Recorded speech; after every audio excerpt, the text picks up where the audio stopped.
Down in the place to be. Forget your cares and more, most definitely.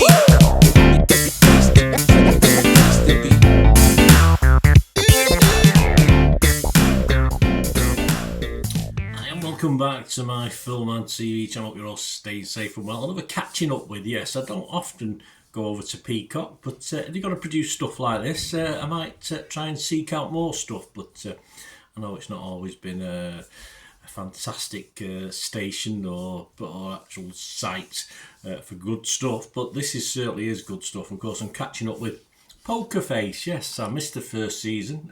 My apologies. So when I saw the second season available, I watched a few of those, but of course I went back first and watched season one, because that's what you do, because you miss things otherwise, don't you? So it's always worthwhile going back.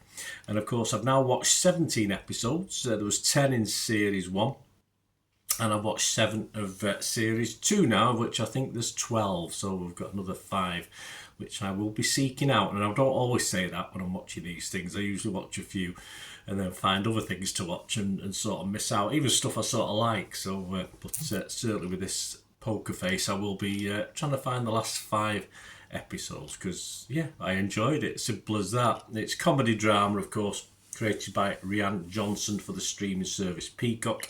And it's stylized, yes, a case of the week murder mystery series, yes. So plenty of these about. We're doing well in the UK.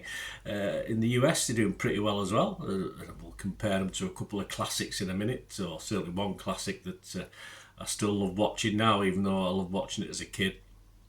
And I still love watching it now. And this, in a way, is similar. It's sort of similar to me, even though you couldn't get more different characters if you tried. But yeah, I think there is a definite link between the two. Anyway, yeah, there's standalone stories, but of course there's a thread to it. There's always a thread to the story. And this stars, of course, the wonderful and fantastic. And the one who makes it, I think any other person playing this role might not have been as successful. I'm not too sure. Natasha Lyonne as Charlie Cale, and she's a casino worker initially, who starts season 1 on the run and entangles herself into several mysterious deaths of strangers along the way. And this, when we get to season 2, people don't even have to die. Absolutely brilliant. Just people are always thinking and coming up with creative ideas. There's obviously it's going to be more than one writer involved in this. I'm sorry, it can't be just one writer. It's got to be a few people bouncing off each other. It also stars Benjamin Brett, Simon Helberg, Rhea Perlman, yes, plus numerous episode guest stars with rarely a weakness in any. I've not found a weakness anywhere yet as far as acting, characters, etc., etc. And I say the first series debuted on January 26, 2023. As I say, it took me a little while to watch it, almost, over 2 years later. And of course, this second series premiered on May the 8th. Yeah, my little thoughts. I mean, a quirky basis, a girl who knows someone's lying, solving murders. Yeah, I mean, the thing is, that gets a little bit boring after a while, doesn't it? Of course it does. So what we need is some good characters, some good storylines, and to get it past this initial quirkiness of this girl, yeah, I can tell someone lies, so what? We need a little bit more, and thankfully the series does do that. I mean, Natasha Lyonne is not just a good character, she's brilliant, absolutely stunning, and she alone will possibly carry this, even if the story got a little samey at times. But thankfully, the story, the plots just keep hitting the right notes and keep you enthralled. And as I said, for season 2, they've even upped the ante a little bit, gone a bit cleverer, I think, as well, which took some doing, because season 1 wasn't bad. And it's not just Natasha, it's the others who appear just for the episode. Some real acting talent, as I said, involved in this. Many familiar faces, of course, if you watched TV or film. And I have to admit, I was a bit... my old brain, you know me, when I watch things that sort of go back in time, flashbacks and stuff like that, I do struggle, but that's what makes this series even more interesting. So it's one, I do like to sort of just check my phone occasionally, but with this, you've got to, make sure you're sort of more or less watching it all the time, because it is a hard watch for my old brain, where it switches from one thing to another, and the story will go back in time and compare to another one, then you'll link in to the time before. It's just very clever. It's just another way of making the actual episodes just interesting to watch and tell the story. And yes, that old character I was thinking of, that old classic, of course. I compare it to Columbo. I just do. It's the nearest we're ever going to get, I think, in a modern age. I can't really give it much higher praise because I love Columbo. I still love it now. One of my favourite film series. And of course, it's a series, it's a film. But that's what these are, like mini films in themselves. And of course, you can get to the stage where you've got a lot of the episode before you even see our main protagonist, as you did with Columbo. You could have half an hour of a film before Columbo turned up, and this is the same with this. You know, you could get 15, 20-minute story, then all of a sudden there she is appearing as usually as a minor job, a minimum wage lackey doing various things, but. It's just great. It's just great television. TV guys, Matthew Jacobs, he scored at 8. He said, Charlie Cale may be too similar to Leon's other characters to make the impression that Jessica Fletcher or Lieutenant Columbo did, but this is a worthy use of the esteem Leon has generated. She hits middle age. Some episodes ramble on a bit long, but it's hard to mind when there's so much going on for them. I don't think any of them rambled on too long. The episodes go from 40 minutes, 41 minutes to over an hour. There's very little fat and waste in them. It's all meaty stuff for me. Standalone features go. Generally, there's some threads throughout, as I said, so there's rarely a weakness. Perhaps in the second series, yeah, it carries on the thread from the first. There's little things added to it, of course, because there's a bit of jeopardy involved that our protagonist is on the run from, so that's always nice to see as well. And yeah, it's just nice to see the obvious time and effort being took to put these stories together with that thread in the background as well. Adrian Horton from The Guardian, he liked it as well. He scored at 8. He said, Poker Face may not be the harebrained, elaborate or sophisticated of murder mysteries, but it's never less than a good time. I think it's one of the better US murder mysteries of any decade, as I say, going back to Columbo. Ed Power of The Telegraph, he liked it. He said, Poker Face plays a lot more straight than Knives Out. No thanks. But it's gripping grisly when it needs to be, and Leon is charming on a stick.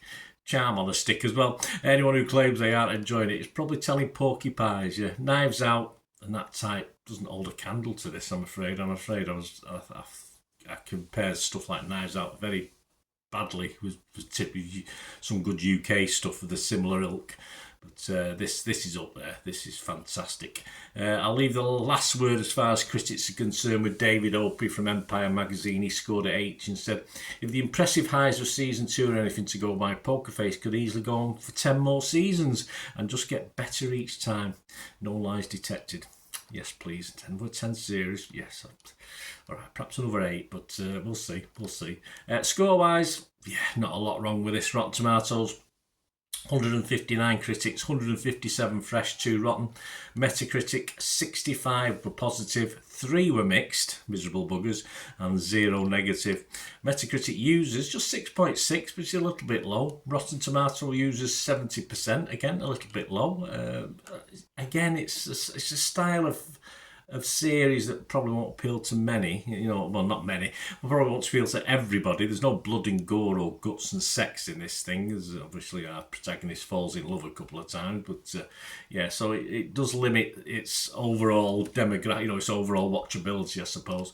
But if you go onto Internet Movie Database, and there's a lot of reviews as you'd expect, because this has been around for over 2 years now, 58,000 scores and reviews, and it's getting a 7.8. And I've not even put my score in here, but I'm going to write it now live, fresh, on Rotten Tomatoes, positive on Metacritic, and on X. And I actually could have given this a little bit more actually on X, because I hadn't got through season 2 at the time. I put it out on X and TikTok as 7.5 out of 10, but I'm probably pushing up to 8 out of 10, but I'll stick with 7.5, so I'm not a liar, because that's what I wrote on TikTok, etc., so and Facebook, so I'll stick at 7.5 out of 10, but I wouldn't be averse to pushing this to 8 out of 10. Great watch, just good entertainment, guys, just great fun, and if you like the lead lady in this, who I do, fantastic watch. Of course, she's in anything she does, she's got her own little style as well, which suits nicely with this. So enjoyed it. Thanks for watching, guys. Please, if you like what I do on the channel, all you have to do is let me know what you thought of this thing. That'll help me out. Let me know what you think it's film and TV in general. That's always nice to know. And of course, I do have little ways of supporting the channel through subscriptions or memberships, etc. So if you want to help the channel going forward, I'm always appreciative. I do a football stuff as well, so seek that out if that's of any interest to you. Thanks for watching, guys. Just stick with me for another 45 seconds or so for just a couple of ways you might be able to help me out. Thanks a lot, guys. Ways to help me out, guys, if you watch the ads, if the ads on this YouTube ads, that helps in a very little way, but it all helps. It all, watch the pennies and pounds look after themselves, they say, don't they? Or the pennies or the 10p's look after themselves. But if you watch the ads or follow the links on the ads as well, that's always a nice way to support the channel. If you sort of hang on for it, I've done that. I watched other people's and followed the ads, just something I fancied, which does happen from time to time. Of course, you can support me by pushing that subscribe button as mentioned earlier, and that of course pressing the button so you know when these vlogs are coming out. And of course I'm always interested in your opinions, and of course you can give us a like, that'd be wonderful as well. So thanks for watching, guys. Hopefully I'll join you very, very soon with something else. Until we meet again, I'll never ask one thing, don't I? Please stay safe, everyone. Bye for now.